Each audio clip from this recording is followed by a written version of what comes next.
It's the amazing Rico Brogna podcast with your host, Evan Roberts. That is I, and this is episode number, 433 of Rico Brogna. So the New York Mets are about to begin the 2025 season, at least in over a month or so, when the real games will count. And I feel like today's episode of the Rico will be a cathartic edition of the Rico. We as Met fans and baseball fans like to think ahead. That's the way life is. We're always thinking ahead. And so today we are going to get it out of our system. We're going to preview next offseason. We will talk about the free agents that maybe we're eyeing, the trade targets that maybe we're fantasizing about, and even our own free agents that could be gone or likely gone. So today is the day where we talk all about next year. And the reason why I think it's important to do that right now is so that at least here on the Rico Brogna, we can get it out of our system. I plan on not saying the name Vladimir Guerrero Jr. again on the Rico until the season's over or until we're playing the Blue Jays. And we're cursing him out because what was that move from 2 years ago? I think it was Buck Showalter leaving or not walking Vlad with a base open in a game against the Blue Jays 2 years ago. Outside of that, no more Vladimir Guerrero Jr. Or if somehow he becomes like a realistic trade target at the deadline, which I do not see happening, obviously. This is our day to get it out of our system. We'll get to the pitchers that are free agents, the relief market that's really robust, what we think the Mets are going to be in position to do and not do in next offseason. But let's start off with the headliner. Let's start off with Vladimir Guerrero Jr. To my fellow Met fans, there's a couple. How do I want to attack this first? There's so many ways I want to attack this. Let's attack this with money. Let's go after the money. Let's go after what Steve Cohen said at his press conference a few days ago. If you missed it, we did a whole Rico Brogna where we analyzed everything Steve Cohen said. And Steve Cohen was asked about Vladimir Guerrero Jr. He was asked point blank. And Cohen made the mistake of answering it. But one of the things he said is, how many long-term contracts can we really hand out? And I know that we as Met fans believe that Steve Cohen can do anything and he can spend however much amount of money as he wants to spend. And while there's some truth to that, there are limits. And so forget about if Steve Cohen can have a $900 million payroll or not, which is unrealistic. Let's talk real for a second. Vladimir Guerrero Jr., at his age in getting to free agency, is going to demand an absurd amount of money. In fact, right now, when he had those negotiations with the Toronto Blue Jays that went nowhere, he said we were not even close. Those were his words. They were not even close to making a deal. There were reports that the Blue Jays months ago offered Guerrero $350 million. Right now, he's about to start his age 26 season. Next year, he'll be starting his age 27 season. If he was asking for if the Blue Jays were offering $350 million and Vladimir Guerrero Jr. is saying we're not even close, let's use our noodle for a second. Let's play a game. What do you think Vladimir Guerrero Jr. is getting in free agency next year? And assuming the market doesn't humble him the way it humbled Pete Alonso, he's going to be 27 years old. Let's say, for the sake of Vlad, he puts up the numbers he put up last year, the second best stats of his major league career. He goes out, maybe not hit 323, it's 305. And instead of hitting 30 home runs, he hits 29. And he drives in 105 runs, and he has a 935 OPS, and his WAR is over 6, and he gives you really good defense. What do you think he's getting? Now, Hoff, I'll let you make a prediction too. My prediction is he's getting $400 million. That's what he's going to ask for, and that's probably what it's going to take. He's 27 years old. He saw Soto, a year younger, get a 15-year deal. He's going to want 13 years. He's going to want $45 million a season. What is your overall prediction on a Guerrero contract, assuming he doesn't have some kind of awful season? I think he's going to get closer to 450. I just, the way that Juan Soto's market continued to just raise, and especially, like you said, it's going to be a controllable freaking contract. To me, 12, 13, 14 years plus. I think you're going to look upwards of $450 million. I think you're right. I put a prediction a few days ago on Twitter because I wanted to put a poll out for this, Rico, just to see how Met fans feel. And I think I shortchanged what Guerrero's going to get. I wrote down 10 years, $400 million. And the reality is, while the $40 million a year may be right, I think because of his age, he's going to try to get more. And I think 12 years, 480 may actually be realistic. So that's I just want everyone to know what we're dealing with here, because I think sometimes it's just too easy to say Vladimir Guerrero Jr. Go sign him. Like, okay, well, what is the contract? So I think we're on the same page. 12 years, 480, 11 years, 450. I wrote down on Twitter when I put a poll together, 10 years, 400 million. I think I was shortchanging it. Now, Pete Alonso. Let's get to our boy Pete. I am not suggesting Pete Alonso is a better player than Vladimir Guerrero Jr. He's not. And obviously, he's older. Vladimir Guerrero Jr. is going to be 27 years old upon entering free agency next year. Pete Alonso will be 31. That is a 4-year age difference. If Pete puts together a productive season, a better year than he had last year, and he stops this decline that he's been on over the last 3 years, I think it's realistic that Pete is looking at a 3-year contract, maybe a 4-year contract. And even if you want to give him the same amount of money he just got, $30 million a year. So we're talking 3 years, $90 million. That's what we're talking about. 4 years, $120. Ask yourself this question. And I promise you, I am not incorporating the Mets home run record. I'm not incorporating homegrown. I'm talking business. I'm just talking baseball. Would you rather give Alonso a 3 or 4 year deal at about $28 million a year, or Vladimir Guerrero Jr. a 12-year deal at over $40 million a year? That makes the question like a little bit more complicated, or maybe easy for some. Vladimir Guerrero Jr. is a better player than Pete Alonso. He's younger than Pete Alonso. I'm sorry, he is not worth, in terms of the total package of a contract, 4 times the amount of money. He's not. I apologize. If I'm the homer, if I'm the idiot, then I guess I'll be the idiot. He's not worth that. Last year, Vladimir Guerrero Jr. had a better year than Pete Alonso.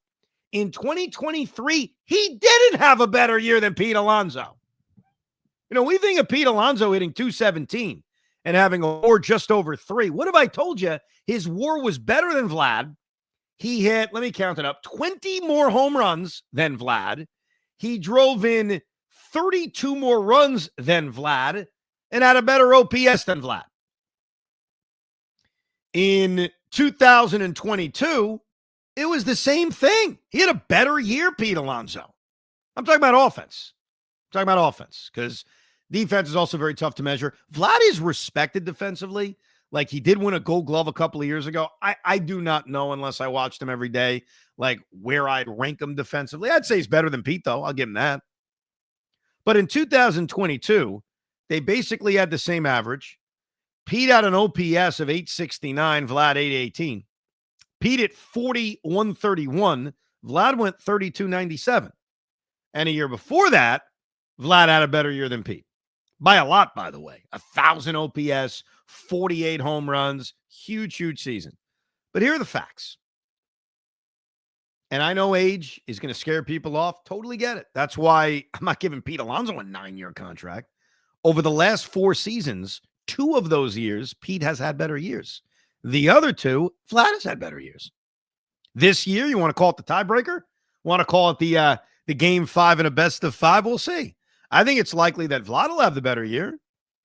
But that's not even my point. My point is not to prove Pete Alonso's better. He's not better. I'm not making that argument. I'm talking about value. And I'm also talking about the fact that this owner has said, hey, look, how many long-term contracts are we really going to give out?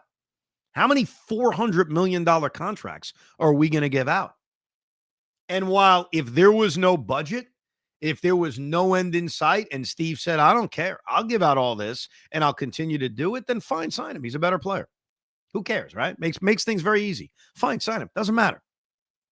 But looking ahead to what this contract may look like in year 6, Vladimir Guerrero Jr., and you throw that in with Lindor 6 years from now at the end of his contract, and even Juan Soto 6 years into his contract, do we really want to be sitting here with 3 guys making a combined $130 million? Does anybody think that's good business? Anybody? You think that's good business? I don't want to curse here, but I think Met fans are star bleeping. You know what I mean? I think we're doing way too much of that. Juan Soto was the guy. He was the generational talent that we needed this owner to go out and get. We have got to calm down on every freaking star out there because it turns into bad business. And why do I care about Steve Cohen's business? I don't care about his finances. I care about the fact that if you've got all that money committed to 3 players, are you going to be able to do much else? Do we think that's smart? So I don't know if this is an unpopular opinion or not. I assume it is. I'm more interested in Pete Alonso on a shorter contract, and I'll really blow your mind. I'm more interested in even Ryan Clifford getting an opportunity. I don't think the Mets need to go out and throw $500 million or $450 million at Vladimir Guerrero Jr. But I put that poll up about 3 days ago. It was simple. Who would you rather have at first base in 2026 and beyond for the New York Mets? Pete Alonso, 4 years, $120. Vlad, 10 years, $400. Or Ryan Clifford plus others. And Vlad got 51% of the vote. Pete got 34% of the vote.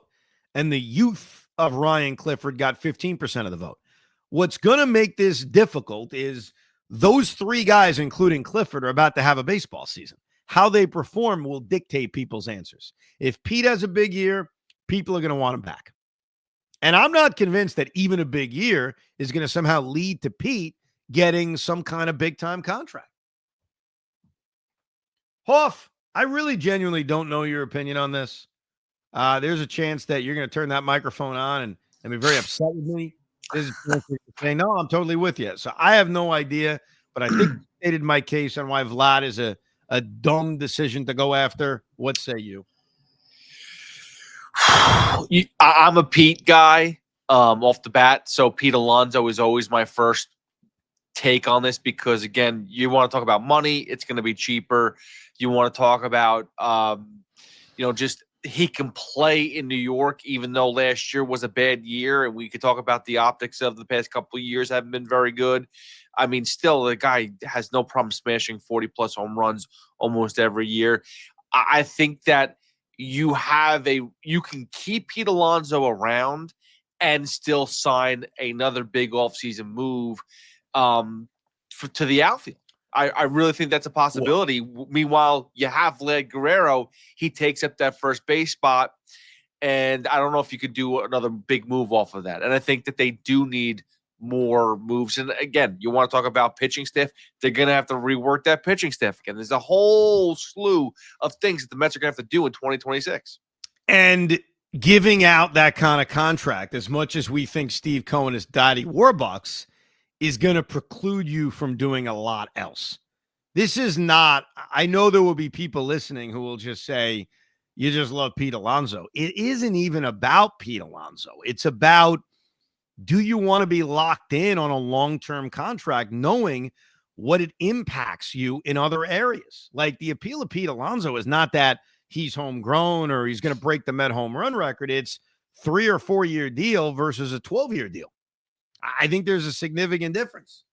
Now, let's take a look at what other holes the Mets are going to have. Let's start with who their free agents are. Francisco Alvarez will be in another pre-arbitration year, so he's not going to be making a lot of money. Luis Torrens will be back, final year of arbitration. So catcher feels, I know a lot can change in a year, but catcher feels pretty safe. We mentioned the first base situation. Jeff McNeil will be in the final year of his contract. There's a team option in 2027, but Mets can easily say goodbye to that. So I think Jeff McNeil at $15.7 million, and his season will help dictate this, becomes a little bit more tradable. A little bit more. There's only 1 year left on the deal. And depending on Jet Williams and Luis Angel Acuna and Ronnie Mauricio, who you certainly hope take a big step up My gut is Jeff McNeil will be even more tradable next year than this year in terms of us not needing him, but then also maybe him having a better market. Mark Vientos will still be pre-arb, so he won't be making a lot of money. And so shortstop is set. Third base is set unless they're, Brett Beatty has a breakout year. That's the other caveat to all this, right? Brett Beatty busts through, pulls a Vientos, and now we're like, sure, let Pete go. Let's just move Vientos to first or Beatty to first. Those are all possibilities. But if it doesn't happen, and also Ronnie Mauricio, like, does Ronnie Mauricio come up and make an impact? And this goes back to what Steve Cohen said the other day. And again, we played it in that Steve Cohen edition of Rico Brogna. If you have young players stepping up, you don't have to spend as much money. Ronnie Mauricio tears it up when he finally gets called up in July. Ryan Clifford puts big numbers up at AAA. Brett Beatty's hitting. All of a sudden, the Mets could have so many options that maybe they don't go out and add a first baseman. Maybe the plan that David Stearns had as a backup this year is a little bit more appealing next year. So that's where the infield is kind of at. Lindor is a lock to be back, obviously. Vientos should be back. Hopefully he builds off of his great 2024. And second base and first base could potentially be filled internally. If you don't want it internally, would you like to hear about some of the other free agents that are in the infield that are available? I'll tell you. Number one, Alex Bregman. Remember him? He has an opt-out from that $40 million deal. He could become a free agent. Gleyber Torres, still not even 30, can become a free agent. Luis Ariz could be an option and become a free agent. Hae-Sung Kim, who just signed, could become a free agent. Bo Bichette is interesting because he's still so young. Could the Mets make a big push for him and move him to another infield position? I wouldn't bet on it, but it's a possibility. And those are the ones that jump out at me in terms of free agent. There's some more kind of smaller names of guys that will be out there. You've got those first base backup options that we talked about this year that are back in free agency, like Paul Goldschmidt and Max Muncy will enter free agency. None of them jump out at me. I don't think the Mets are in that market. I think they've got a lot of options at second base. They may have some options for third if they want to move Mark Vientos. I do not think, outside of the Alonso Guerrero debate we just had, that first base is something they've got to go deep on. As far as the outfield's concerned, Juan Soto is obviously back and a lock. Brandon Nimmo will still have 5 more years left on his contract. And then you've got Tyrone Taylor, final year of arbitration, but still around. Jose Siri, year 2 of arbitration and still around. But Jesse Winker, his $7.5 million gone. He's a free agent. Don't have to bring him back. Starling Marte is the big one at $20.7 million.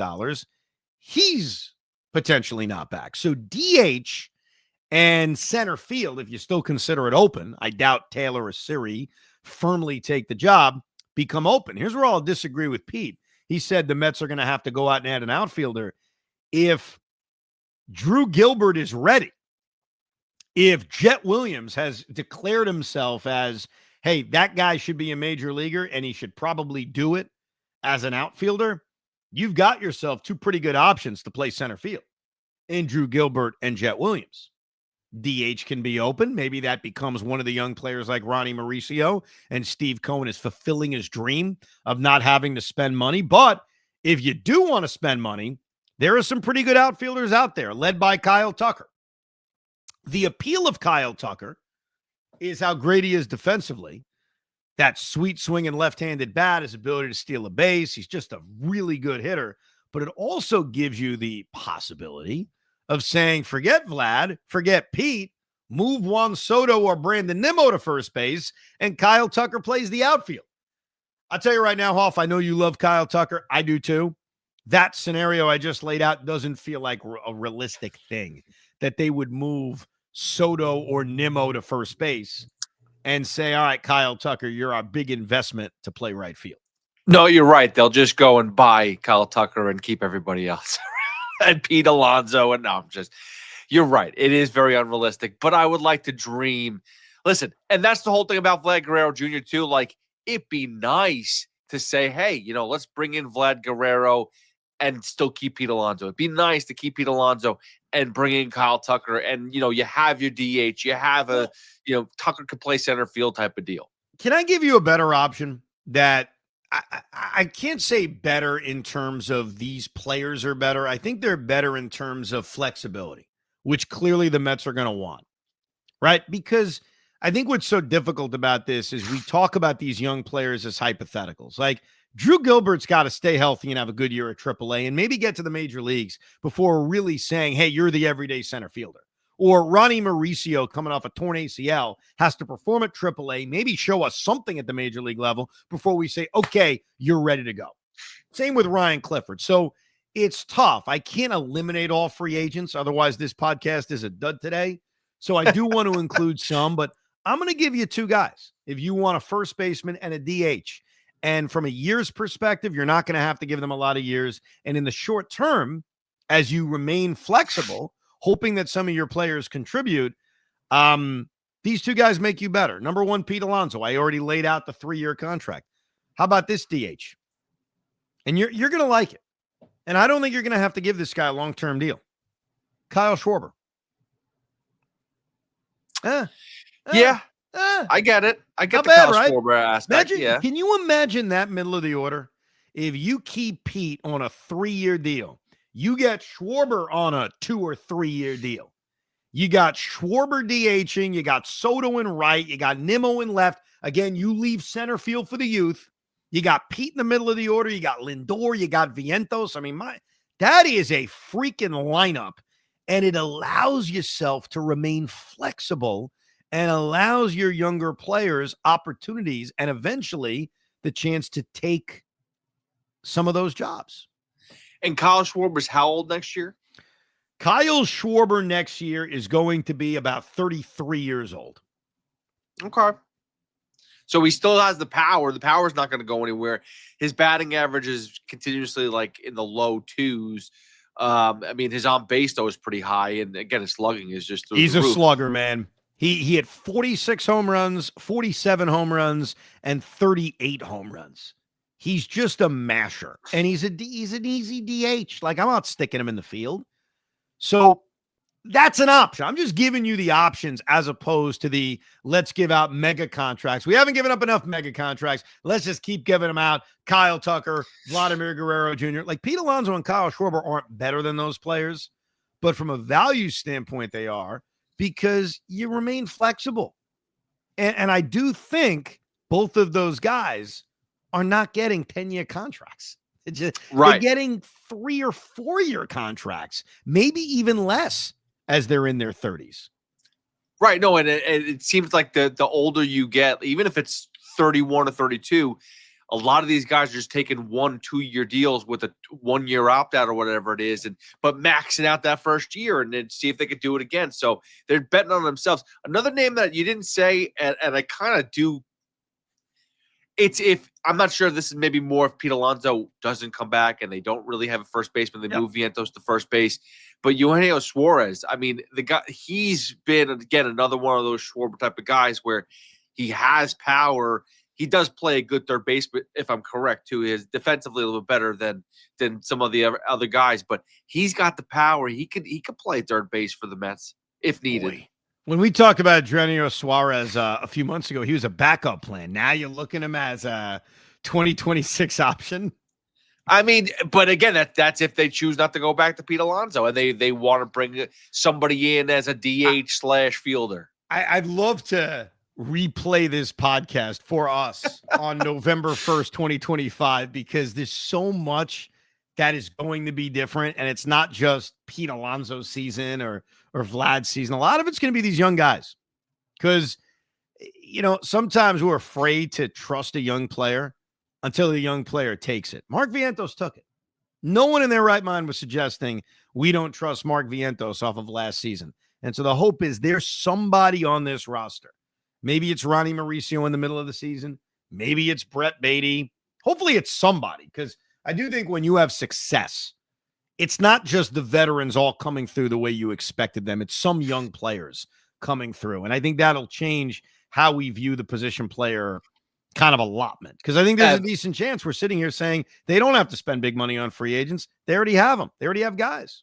If you had to bet on one, though, who do you think it really is going to be? Because, I mean, there's actually a ton of potential players that could make an impact this season that are prospects. So who's the one that really sticks out to you? Great question. I kind of want to say Drew Gilbert because I think there's a great avenue for him to play in center field. Jose Siri and Tyrone Taylor are clearly they're bridge options. They're good defensive players. Mendy's already said it. They're platooning in center field essentially. I don't know how you're going to platoon them.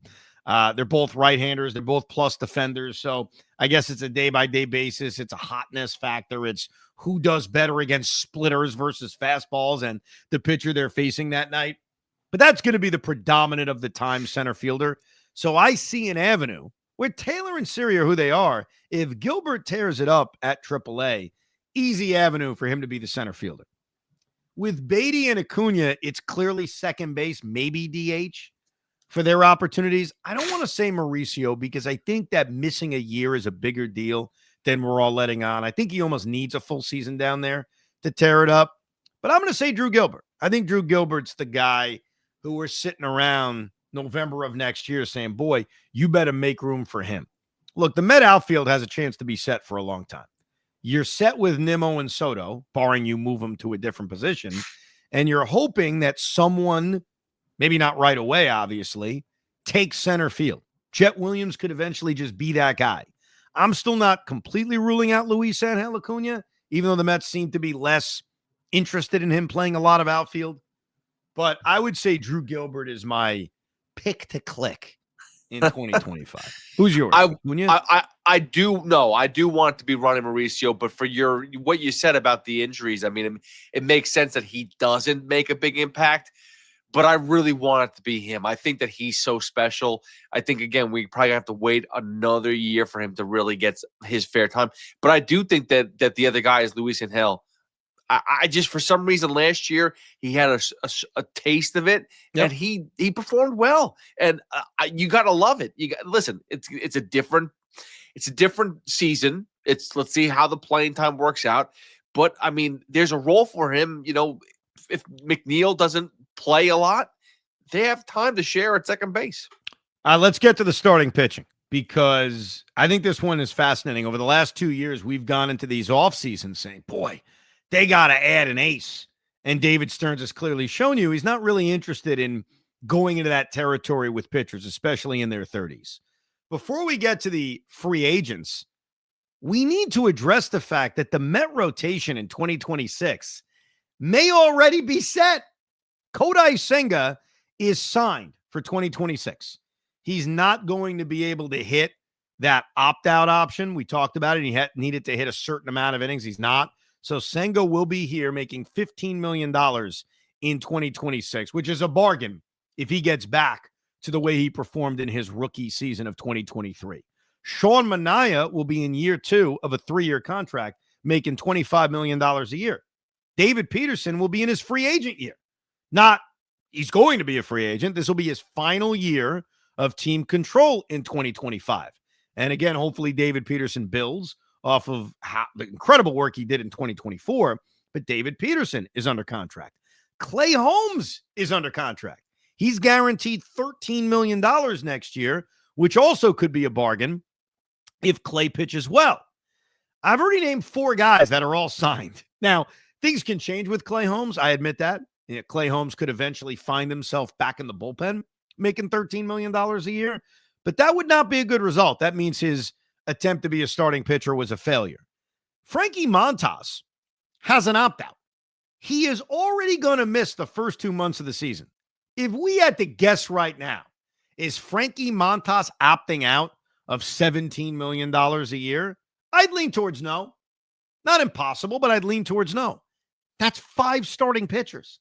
That doesn't even include Brandon Sproat, who we are hoping is going to be up here and pitching this year. It doesn't include Blade Tidwell, who we're hoping will be up and pitch here this year. It doesn't even include Christian Scott, who, while he's not going to pitch this season, should be ready for the start of next year. That also doesn't include Tyler McGill, who next season will be in arbitration year 2. Griffin Canning will be a free agent. Paul Blackburn will be a free agent. So you can kind of move them away. But I just named 8 guys. So they really don't have that many open spots. We know some of the free agents. Dylan Cease is one of them, a guy we've talked about the Mets going after and trading. Same with Michael King. I think, and obviously performance is going to play a big part of how aggressive they need to be in starting pitching, but maybe they sign one guy if there's someone specifically that David Stearns really likes. But let's go through some of the names. Jordan Montgomery would be a free agent. Doesn't seem like the Mets are very interested in him right now. So they're going to be interested in him next year when he's 33 years old? I doubt it. Walker Buehler has a mutual option that he can walk away from with the Boston Red Sox. Mets didn't seem to have, they had a little bit of interest in Buehler this year, but are they going to be hot for him next year? He's probably off a good year, going to want a guaranteed contract. One of the preemptive, whatever, I can't speak. One of the better, more reliable free agents is Framber Valdez. Framber Valdez is one of the more reliable starters in all of baseball. Mr. Quality Start. He's going to be 32. Does anybody think David Stearns is giving Framber Valdez a 5-year contract? Chris Sale is going to be a free agent. There is a club option on him, so maybe he won't be. Chris Bassett is going to be 37 years old. Jack Flaherty will be back in free agency. Seth Lugo is one of the real intriguing names, but believe it or not, Seth Lugo is going to be 36. Zach Gallen is one of the names that I would be pretty excited about, but Zach Gallen is past the age of 30. Is that a guy David Stearns is going to go after on a long-term deal? I don't know. We mentioned Dylan Cease. He'll be 30. He's a few months younger than Zach Gallen. Ranger Suarez, the Philadelphia Philly, is a free agent. Merrill Kelly. Shane Bieber has a player option where if he recovers well from Tommy John surgery, he'll be a free agent. He's 30 years old. Nestor Cortez. Michael King. I give you all those names. Who jumps out at you if the Mets are going to go after somebody in that list, in that group of starters that I went through? And I'm not sure. I don't think I missed anybody on the elite side. But anyone jump out at you that, A, you'd go after, and then also that David Stearns would be interested in? Well, I like Zach Gallen, but I think, again, like you said, I think he's 30. So you're talking at like a 2-3 year deal, which he probably will say, no, thank you. Walker Buehler, maybe, but I think that depends on how well he pitches. And I don't really know. I know you like Jordan Montgomery. The one guy that I think that you didn't say, and I think that is somebody that's up their alley because he's always injured, but when he pitches well. So they'll get him on like a cheap Dustin May. He's going to be available. He's recovering from esophagus surgery. Dustin May, you talk about always hurt. And I feel bad because I heard about the lettuce thing with Dustin May. That is a project. Unless he puts it together this year with the Dodgers. That is the definition of a project. I like Zach Gallen, too. He's been pretty reliable over the last 3 years, going out and making just about every start. He actually had a 210-inning season back in 2023, which is crazy. Nobody does that anymore. I don't think the Mets are going after any starting pitcher. I think the Mets are going to, and hopefully they don't, because it means Brandon Sproat was great. Like if Brandon Sproat can become a real contributor in this rotation, you've got Manaea signed, you've got Senga signed, you got one more year left of David Peterson, you have Clay Holmes unless you're moving him to the bullpen, you may be stuck with Frankie Montas depending on when he comes back from his injury and how he pitches, and you've got those young guys in Christian Scott recovering from Tommy John, Blade Tidwell, and like I mentioned, Brandon Sproat. So this is very different than the last 2 years. The Mets are set up to not have to shop for starting pitching. Yeah, but they're gonna get one. You know that they're gonna get one starting pitcher. Not really. Why do I know that? If Sproat pitches well, they may not need to sign one. Yeah, but you know what they always do for depth, whether it's a back end, whether it's a middle reliever type of thing that can give you, an opener situation. Like, I just feel like David Stearns is creative. There's too many names out there that are too good, too decent for him to pass up. Like, even Brandon Woodruff is on there. I'm not saying he's going to go for him, but like, he's got a connection. There's always a possibility he finds one guy that's like, that person we have to highlight. Maybe it's not for next year. Maybe it's not for 2026. Maybe it's for 2027. Well, let's get to the part of the market that is really deep, and that's bullpen. And this is why we have to start with Edwin Diaz, because Edwin Diaz's decision on if he opts out or not is going to dictate, I guess, how aggressive the Mets will be with the rest of the free agent reliever market. So the situation with Edwin is he's due $20.9 million next year. I think there are some deferrals, so the number may actually be a little bit different than that, but about $20 million. And then he's due another $20 million in 2027. Edwin Diaz could opt out.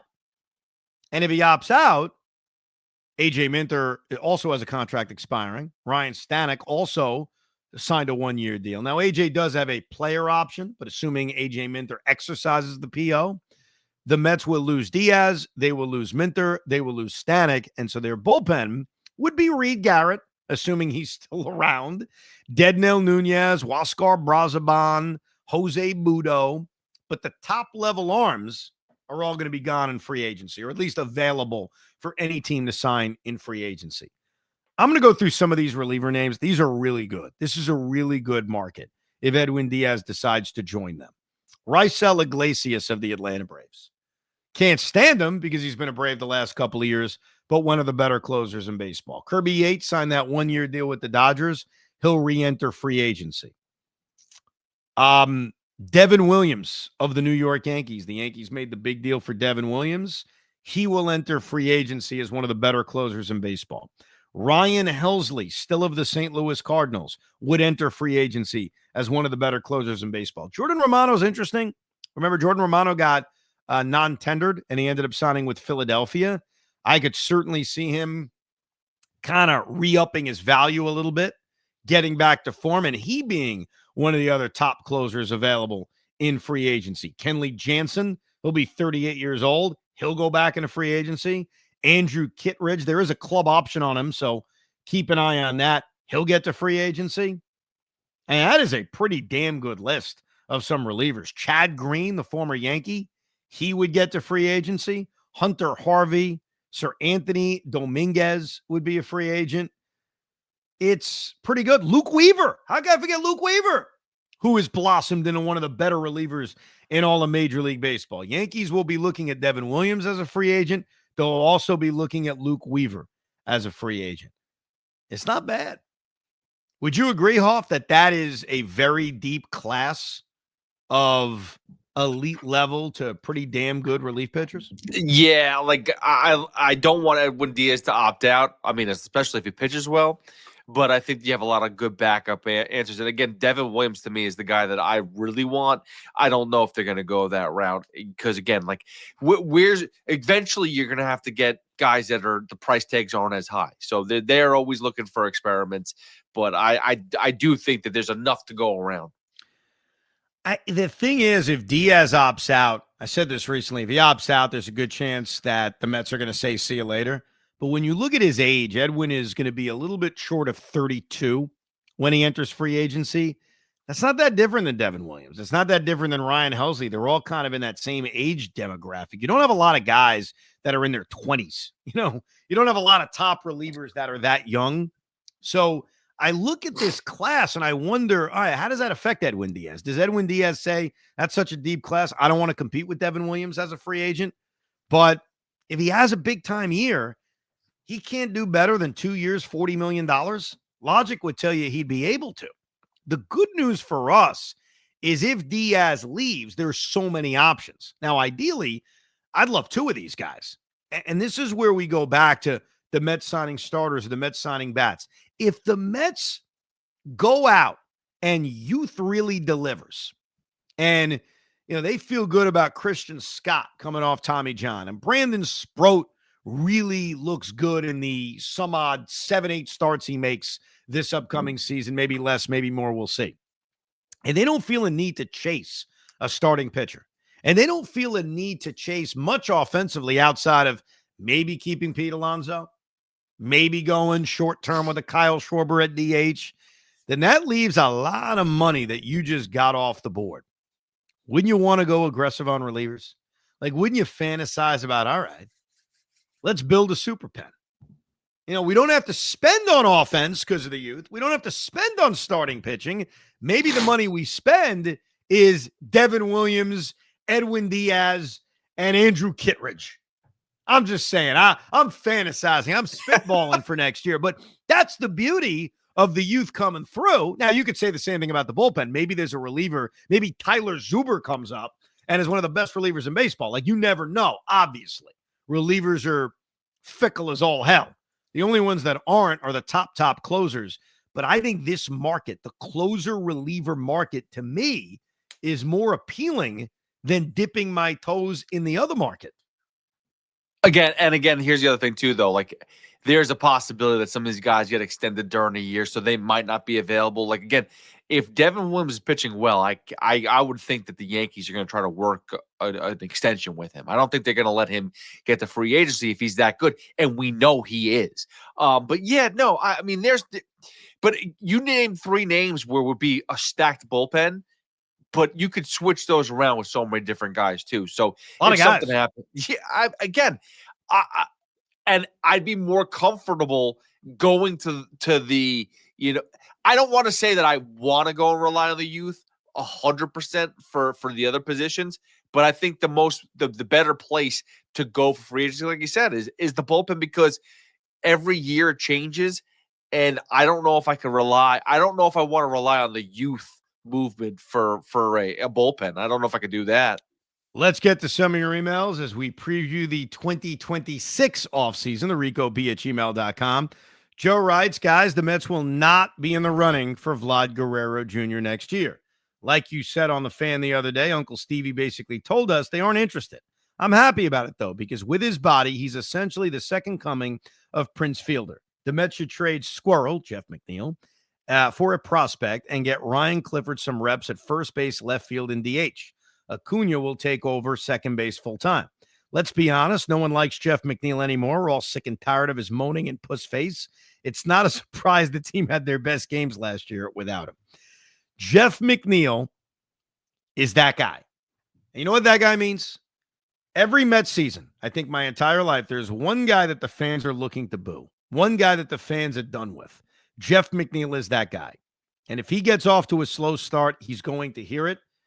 Maybe Jeff surprises us and puts together a very productive year. I'm hopeful because of the fact that he was so good in the second half and he made some adjustments that really worked out. Jeff's admitted that he's probably not going to be that same high batting average guy. He may be a pop guy. Jeff McNeil, and maybe this is a best case scenario, we could be looking at 275, 2075, 20 home runs, 75 RBIs. It's not terrible, but McNeil was explaining that the pop is probably going to be there as compared to, 325 and 7 home runs. Connor writes, hi, Evan. Big fan of the Rico and of Evan and Tiki, and I sometimes listen to BT and Sal before you guys are on the air, and I'm 100% with you and 100% confused by Sal. Well, luckily, before I continue your email, Pete Hoffman produces the very enjoyable BT and Sal program. So if Connor is confused by Sal, Hoff, will you be able to be the Sal translator? Yeah, I could translate Sal, what he says on a regular basis. Yes. There you go. All right, so let me read the email, and then Hoff will translate for Sal Licata. Anyhow, I'm 100% confused by Sal's take on Pete Alonso versus Vlad Guerrero. People make Vladdy out to be a surefire next year, a surefire year in and year out superstar, but it's not really the case. He is the Jeff McNeil of Juan Soto's. Good one. 1 year, he's out of this world. The next, he's pretty good. And this has been the pattern his entire career. Pete Alonso is who he is, and half the time, that's better than Vlad. You know what to expect from him. People like Sal like to bring up the idea that Pete's body isn't built to age well, but they never say the same thing about Vlad. Pete came into the league fat and now plays as what I would describe as husky. Vlad came into the league as fat and is still fat. I know he's 5 years younger, but the idea that Alonso for a 4 or 5 year deal at half the AAV as Vlad is as risky as Vlad until he's 37 and 38 is ludicrous. Steve Cohen said clearly that the idea of being over the Cohen tax every single year is unfeasible, and I believe him. It's very obvious which of these players and contracts will hamstring the roster more and for a longer period of time, and it isn't Pete Alonso. Obviously, I agree. I think what the contracts look like play a big role here. I do not think Pete's getting half of Vlad on an AAV.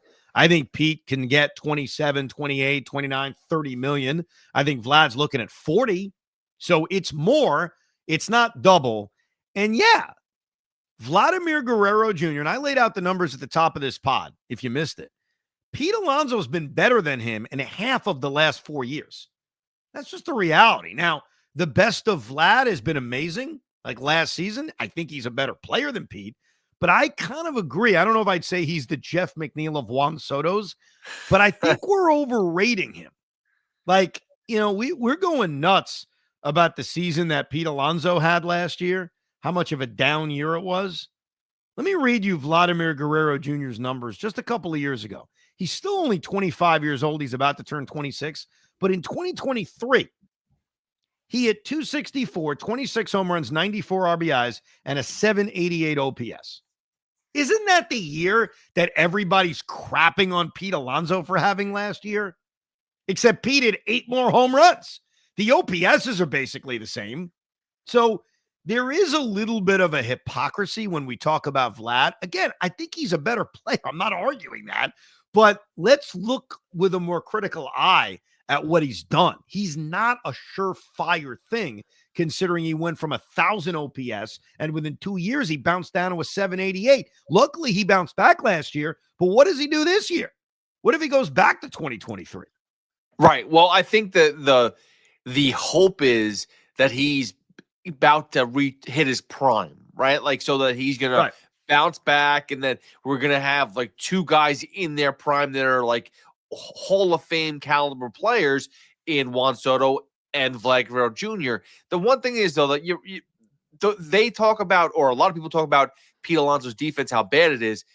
Vlad's defense is not much better. I mean, a lot of people are missing the mark on that. That's where the offense is one thing, but the defense is a completely. I mean, he did win a Gold Glove a couple of years ago. Now, Juan Soto was a Gold Glove finalist last year, so right. I don't know what that means. I was looking at his defensive metrics. They're all over the place, so I don't even know how to take it. I honestly don't know. I don't know what he is defensively. I think, like I always say with defense, you really have to watch a guy every single day. I think, so basically you want to translate for Sal. Sal likes Vladimir Guerrero Jr. Is that what this comes down to? So it's Vlad Guerrero Jr. The reason why is because he wants the youth. He thinks that he's going to hit his prime. He does think that he's a better player. He thinks that Pete Alonso is on the decline, which is part of it too. It's not even just Vlad Guerrero Jr. It's more Pete Alonso, he believes, is on the decline completely. And it's just, it would be a waste to have him around where you can have somebody who's going to be a significant player in Vlad Guerrero Jr. It's that simple.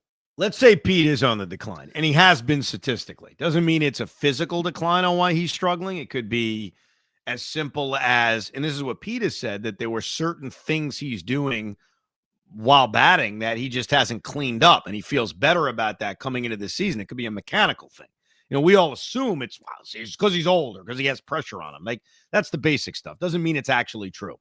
But if Pete Alonso has a good year and you do sign him to a 3 or 4 year deal, and I don't think it would be more than that, and let's say he is on the decline and it fails, you have a way within just a couple of years to move on.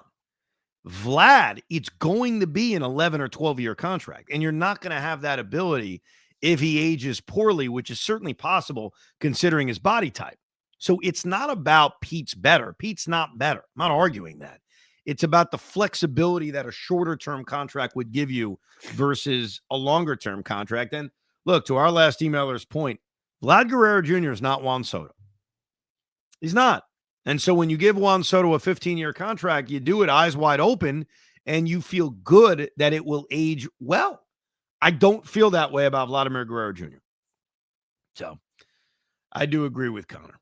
Yeah, listen, and one thing I do want to say, about Vlad Guerrero Jr., it's interesting if he was somebody that was here. But again, if you're telling me that Pete Alonso, you get him on a 3 to 4 year deal, there's still a possibility, and I know it's highly unlikely, that you can get both. Even if it's just for 3 years. Think about that. If you're telling me Pete Alonso will sign him for a 3-4 year deal with an opt-out probably, you could still have both. I mean, I just think of it. Think of it. Yeah, no, we can think of it. Here's our last email. This is from Adam Wilk. Adam Wilk, I think he used to pitch for the Mets. Vlad Jr. rubbish. Hi, Evan and Hoff. Love the Rico content from Met fans like me who are diehard fans. I felt the need to write this email because I'm very frustrated with some Met fans that are infatuated on X and Mets text chats with the thought of Vlad Jr. being a Met at some point this year, or more than likely, if it would happen, 2026. Met fans, can we at least have the first pitch against the Astros for this Saturday's spring training game before we talk about Vlad Jr. in 2026? You spoke recently a lot on Evan and Tiki about how Steve Cohen wasn't happy with the attendance last season and how he, unlike the Dodgers and Yankees, is going into his own pocket for guys like Lindor and Soto. Now that Cohen is going to leave baseball decisions to his baseball people, i.e. David Stearns, what makes Met fans think Stearns will put another long-term record-breaking AAV for a first baseman contract on the shoulders of ownership when they didn't fill the stands last year? If Lindor, Soto, and the rest of this lineup improve attendance from last year, which I feel they will, however, by how many will be fascinating all year to watch? I still feel Met fans' fantasy of Vlad wearing a Mets uniform is just a fantasy. Eventually, sooner rather than later, David Stearns, as he did in Milwaukee for years, worked in his young players to audition at the major league level while still competing, and that's exactly what's going to happen with the Mets slowly starting this year with more position players available making their major league debuts like Gilbert, Williams, and Clifford to come. We as a fan base are forgetting the days of the Wilpons off seasons and think now in the Cohen era, money grows on trees, and we will go get anyone we want, just like this time last year, dreaming of Soto, and now Vlad this year. Slow down, Met fans. Root for the guys in the uniform now and worry about Astros opening day next month. Thank you for your time. Well, we appreciate it, Adam. I think that we've gotten a little bit cocky, a little bit arrogant, where we think we're going to get every big free agent. And I begged Steve Cohen. We all did. I'm not the only one. But we begged Steve Cohen to make that big move, that signature move. He did that with Juan Soto. They don't have to do it every offseason. And hopefully the Mets are so equipped with their roster next year that they don't need to do it. And that's going to be the key when we sit here about 7 months from now, breaking down the 2026 offseason. It's not about what we want them to do or what they can do. It's what they need to do. And the better the young players play, the more they come up, the more they develop, and the more they contribute, the less the Mets are going to have to do in free agency in 2026. We do appreciate your time. You can email us, thericob@gmail.com, thericob@gmail.com. I don't know about you. I am so excited for spring training games to start. There's a decent chance that after the Mets play their spring training game on Saturday, I'm going to be calling, texting Hoff saying, we got to do a Rico. We got to react to the Mets spring training game. Clay Holmes pitched. So stay tuned. That's why you should download, really subscribe to the Rico so that anytime we give you a little pop-up Rico Brogna, you're ready. You don't miss it. Thank you very much for listening, subscribing, and downloading to another edition of Rico Brogna. We hope you enjoyed this episode of the Rico Brogna podcast. It's amazing, isn't it? Make sure you download it now to keep it on you at all times.